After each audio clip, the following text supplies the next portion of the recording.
శ్రీ గురుభ్యో నమ శ్రీమాత్రే నమ. ఆదిత్యాయ చ సోమాయ మంగళాయ బుధాయ గురు శుక్ర శనిభ్యే రాహవే కేతవే నమ. కొత్త సంవత్సరంలోకి వచ్చాం. దాదాపుగా మరి ఇప్పటి వరకు ప్రతి మాసంలో మాస ఫలితాలు, అలాగే మనం వార ఫలాలను కూడా చెప్పుకుంటూ వచ్చాం. ఇప్పుడు ఏప్రిల్ మాసంగాను, ఈ మాసంలో మనకి ప్రత్యేకించి కొత్త సంవత్సరం ప్రారంభమవుతుంది. కొత్త సంవత్సరంలో మనం క్రోధినామ సంవత్సరంలో ఒక్కొక్క రాశి వారికి ఎలా ఉంటుంది అని చెప్పుకునే ముందు, ఇది కేవలం గోచార రీత్యా చెప్పుకునేటువంటి ఫలితాలు మాత్రమే. అంటే చంద్రుడిని బట్టి చెప్పుకుంటూ ఉన్నాం. నిజానికి జన్మజాతకంలో ఉన్నటువంటి నక్షత్రాలను బట్టి, నడుస్తున్నటువంటి రాశిని బట్టి, అందులో ఉన్నటువంటి రాసుల యొక్క యోగించేటువంటి లక్షణాలు, లేకపోతే యుతి, ఇవన్నింటిని బట్టి ఉండేటువంటి జాతకంలో కేవలం ఈ గోచార రీత్యా గ్రహాల యొక్క గమనం వల్ల వచ్చేటువంటి ఫలితాలు ఎలా ఉంటాయో మనం ప్రతి మాసంలో చెప్పుకుంటూ ఉన్నాం. అలాగే ఈ మాసంలో అంటే ముఖ్యంగా ఏప్రిల్ మాసంగాను మరి ఈ రాశి ఫలితాలు ఎలా ఉంటాయి ఈ నెలకు అంటే, ముఖ్యంగా ఇక్కడ ప్రత్యేకించి ఏదైనా ఈ మాసానికి ఉందా అంటే, ప్రత్యేకించి ఈ మాసంలో మనకి కొత్త సంవత్సరం, నిజమైన తెలుగు సంవత్సరం ప్రారంభమైన తర్వాత ఇక్కడ మనకు కొత్త కొత్త ఆశలతో మనం అంతా మంచి జరగాలి అనేటువంటి ఒక కొత్త కోరికతో, కొత్త చైతన్యంతో మొదలుపెట్టేటువంటి మనకు అంతా కూడా మంచే జరుగుతుంది. మంచే జరగాలని ఆశిస్తూ ఏదైనా ఎక్కడైనా కొంచెం గ్రహాల యొక్క అనుకూలత లేనట్టయితే గ్రహాల అనుకూలత కోసం కొంత పరిహారాలు చేసుకోవడం, అలాగే దైవత అనుగ్రహం కోసం మనం ఏం చేయాలి, ఎలా చేయాలి అన్న విషయాలను తెలుసుకుంటూ ముందుకు వెళ్తే ఈ నెలలో కూడా మీ ఫలితాలు ఎలా ఉంటాయో చూసుకోవచ్చు. తదుపరి రాశి ఏప్రిల్ మాసంలో ధనురాశి వారికి ఎలా ఉంటుంది? ధనురాశి వారికి ఈ మాసంలో ధైర్యంతో ఏదైనా చేయగలుగుతాం అనే నమ్మకంతో ప్రణాళికలు వేస్తారని గట్టిగా చెప్పచ్చు. ప్రభుత్వ తరపు నుండి కూడా కొన్ని సన్మానాలు, గౌరవము, ఇలాంటి అవార్డ్స్ ఇలాంటివి ఉంటాయి కదా, ఇవన్నీ కూడా జరిగేటువంటి అవకాశం ఉంది. గౌరవ మర్యాదలు అయితే సమాజంలో పెరుగుతాయి, ఇంట్లో పెరుగుతాయి. తన వల్ల అక్కా చెల్లెళ్ళకి కానీ, అన్నతమ్ములకు కానీ, అంటే తన తోబుట్టువులు ఎవరైతే ఉన్నారో వారికి అదృష్టం కలిసి వచ్చేటువంటి అవకాశం ఉంది. కుటుంబంలో చక్కగా గౌరవం పెరిగేటువంటి స్థితి ఉంది. ముఖ్యంగా ఈ రాశి వారు అన్నింటా కూడా ఒక ధైర్యమైనటువంటి స్థితితో ముందుకు వెళ్ళొచ్చు. వ్యాపారం అవ్వనివ్వండి, ఉద్యోగం అవ్వనివ్వండి, ఇంట్లో బయట సంతానం విషయంలో అవ్వనివ్వండి, మీరు చేస్తున్నటువంటి ఏ వృత్తి అయినా, ఏ పని అయినా కూడా మీరు ధైర్యంగా గట్టి ప్రణాళిక వేసుకోగలుగుతారు. కాబట్టి అది వేసుకున్నప్పుడు చక్కగా దాంట్లో మీకు పరిపూర్ణమైనటువంటి ఫలితం దొరికేటువంటి అవకాశం ఉంది. చక్కగా మీరు ఏది చేయాలనుకుంటే దాన్ని ఒక గట్టి నిర్ణయంతో, సంకల్ప బలంతో ముందుకు వెళితే అంతా విజయం జరుగుతుంది అని చెప్పవచ్చు. ముఖ్యంగా మనం ఈ విషయంలో చెప్పుకునేది ఏంటంటే, గౌరవం పెరుగుతుంది అన్నాం.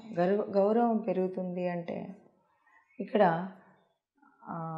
గురు రాశిలో ఉండడం, ఎందుకంటే రాశ్యాధిపతి గురువు ఇప్పుడు మార్పు చెందేటువంటి స్థితి. ఈ రాశ్యాధిపతి గురువు అంటేనే ఎవరికైనా ఒక నిర్దిష్టమైనటువంటి ప్రణాళిక ఇవ్వగలిగిన వాడు, ఆచరణ వ్యవహారాలలో సరి అయినటువంటి క్రమశిక్షణ కలిగినటువంటి వాడు, ఎవ్వరికీ ఏ రకమైనటువంటి చెడు చేయకుండా ఒక అవసరమైతే శిక్ష వేసైనా సరే శిక్షణలో పెట్టేటువంటి స్థితి కలిగినటువంటి వాడు గురు. మరి అలాంటి గురు రాశిలో ఉన్నటువంటి మనం క్రమశిక్షణతో ఉన్నట్టయితే, ఒక సమయపాలనతో ఉన్నట్టయితే సరిగ్గా మనం అనుకున్నది అనుకున్నట్టుగా మన సంకల్ప బలానికి తప్పనిసరి విజయం కలుగుతుంది. ఆ సంకల్ప బలం గట్టిగా ఉండి గట్టి నిర్ణయాలు తీసుకుని మనం చేయాలనుకున్న పనులు ఏదైనా సరే గట్టి నమ్మకంతో మొదలు పెడితే పరిపూర్ణంగా పూర్తి చేయగలుగుతామని చెప్పవచ్చు. మరి విన్నారు కదా, ఇలా గోచార ఫలితాలు చెప్పగానే ఇది మాకు 100% జరగలేదు అని ఎవరు అనుకోకూడదు. కారణం పదే ప్రతిసారి ఎందుకు చెప్తున్నామంటే, ప్రతిసారి కూడా మళ్ళీ కొత్త వాళ్ళు కొత్తగా అసలు మాది ఇలా ఉంది మీకు ఎలా తెలుసు అని కొంతమంది, అసలు మీకు జ్యోతిషం వచ్చా అన్న వాళ్ళు కూడా ఉన్నారు. కారణం ఏంటంటే, ఒక్కొక్కరికి ఒక్కొక్క జన్మజాతకంలో ఉన్నటువంటి వారి యొక్క ఏం జరుగుతుంది, ఏ దశ ఉంది, ఏ అంతర్దశ ఉంది, ఈ దశలో వారికి ఉన్నటువంటి స్థితి ఏంటి, వీటిని బట్టి కొంత ఫలితాలు ఉంటాయి. అయితే గోచార రీత్యా మనం చెప్పేటువంటిది ఈ కోటానుకోట్ల మందిలో కేవలం 30% వరకే ఈ ఫలితం ఉంటుంది అని ముందు నుండి పదే చెప్తూ ఉన్నాం. మరి అయినప్పుడు ఎందుకు చెప్పుకోవాలి అన్న మాట కూడా మళ్ళీ చెప్తున్నాం. కారణం ఏంటంటే మనం చెప్పుకున్నట్టయితే, ఎందుకంటే కొంతమందికి అస్సలు వాళ్ళకి జన్మజాతకం ఉండదు, కేవలం పేరును బట్టి మాత్రమే ఉంటుంది. అలా ఉన్నప్పుడు రెండవది, ఇంకా కొంతమందికి రాశి పేరు తెలుసు, ఇంకా అంతకుమించి ఏమీ తెలియదు. అలాంటప్పుడు వాళ్ళకి ఇది కొంత ఉపయోగపడుతుంది. ఇక రెండవది, గ్రహాలు జరుగుతూ ఉన్నప్పుడు జన్మజాతకం ఎలా ఉన్నా ఎంతో కొంత గ్రహాల యొక్క ప్రభావం మానవ శరీరం మీద, ఈ భూమి మీద పడడం అనేటువంటిది మనకు తెలిసినటువంటి విషయం, సైన్స్ పరంగా నిరూపించబడినటువంటి విషయం. ఖగోళ పరంగా గ్రహాల యొక్క అనుకూలత ఉండాలన్నది అందరికీ తెలిసినటువంటి విషయమే.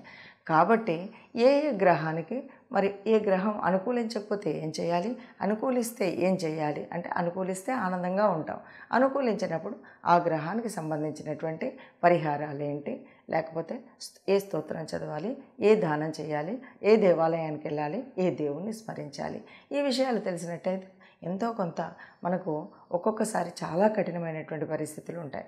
ఎలా అంటే, ఓవైపు ఏళ్ళనాటి శని నడుస్తుంది, ఇంకొక వైపు ఇంకొక భయంకరమైనటువంటి స్థితి, భయంకరంగా కుజుడు ఎక్కడో ఉండడం, ఏదో చేయడం. దీనివల్ల ఒక వివాహ లబ్ధిలో కానీ, లేదు వ్యాపారంలో కానీ, లేదు ప్రయాణాలలో కానీ రకరకాలైనటువంటి కలతలు, కల్లోలాలు ఇలా ఉన్నటువంటి సమయంలో మనం చెప్పే విషయం వల్ల ఏదో ఎంతో కొంత ఉపశమనం ఉండి, మనం అయ్యో ఇంకా ఎందుకురా భగవంతుడా ఈ బతుకు అనేటువంటి పరిస్థితి కాకుండా ఎంతో కొంత ఉపశమనం ఉంటుంది. కాబట్టి దాని నుండి బయటపడేటువంటి పరిస్థితి ఉంటుంది. కాబట్టి తెలుసుకోవాలి, అంతే తప్ప ఇది తెలుసుకున్నాము ఇక బెంగపడిపోయాము ఏం చేసినా ఇంతే అనేది కాకుండా, ప్రయత్న లోపం లేకుండా మనం చేయాల్సినటువంటి పనులు చేస్తూనే జాగ్రత్తగా ఉంటాం. ఇప్పుడు మనం ఈ సంవత్సరంలో మనం ముందుగా మనం ఏం చేస్తాం, ఉగాది వచ్చింది అనగానే కందాయ ఫలాలు తెలుసుకుంటాం. కందాయ ఫలాలు తెలుసుకోగానే అయ్యో మొత్తం నాకు నష్టమే ఉంది, ఇంకా లాభం లేదు, నేను ఏం చేసినా రాదు కాబట్టి ఇలాగే ఉంటానన్నది కాదు. నీ శ్రమ కొద్దీ నువ్వు కష్టపడి నువ్వు చేస్తూ, ఇక్కడ నువ్వు అనవసరపు ఖర్చులు ఏవైతే ఉన్నాయో అవి ఖర్చు చేయడం మానేస్తే ఆదాయ వ్యయాలు సరిగ్గానే ఉంటాయి. అవమానం రాజపూజ్యం అని చెప్పుకున్నాం. అవమానం అనగానే అందరూ మనల్ని ఏం పనిగట్టుకొని ఎగతాళి చేయడానికే రారు.